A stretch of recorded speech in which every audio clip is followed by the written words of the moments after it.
All right, just want to share some thoughts on speech sound assessments. So, like we talked about last week, there are two kind of types of speech sound disorders, and they're articulation and phonological.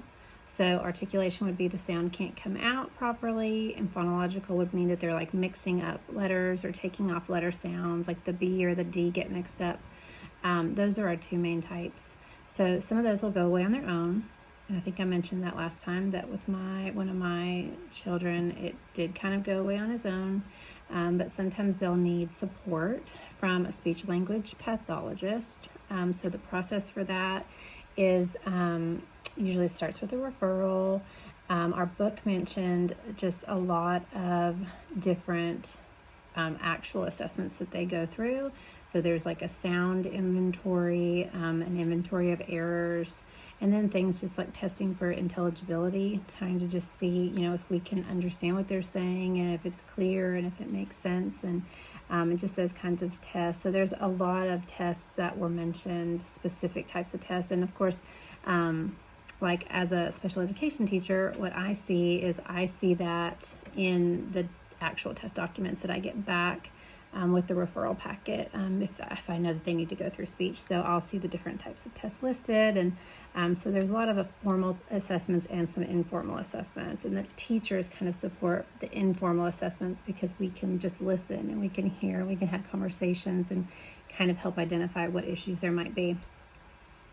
One thing I thought it was interesting that related to this was the first week of June, I did an Orton Gillingham, the first 30 hours training, and I thought it was really interesting just had the importance of the phonological process being taught correctly, and when it isn't taught correctly, kind of what that looks like for the future of the student as a reader and as their, potentially their speech. So I thought that was really, really interesting as I started reading through the book. Just kind of tying those two things together. And I hadn't really thought about that yet. So just learning and looking at how some of the phonics instruction is taught and how it's not necessarily given the the importance that it should have. Like the inaccuracies that are taught in the classroom are, will have error, cause errors down the road. Like the, just something simple like the P, the sound that it makes. It doesn't make a P sound. A D doesn't make a D sound, but that's how it's taught if from people who don't know better. So, and with those simple little sounds, that changes the way they speak. It changes the way then they read. And it can really have some downward kind of down the road issues. So that kind of leads into the implications of speech sound issues for students.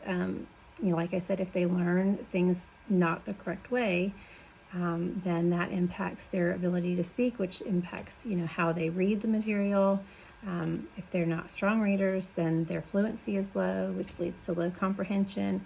So it really can have a negative impact for years to come. So that was really interesting, just the training that I had been in recently compared to this subject in this week's discussion. Anyway, that's it. Thanks.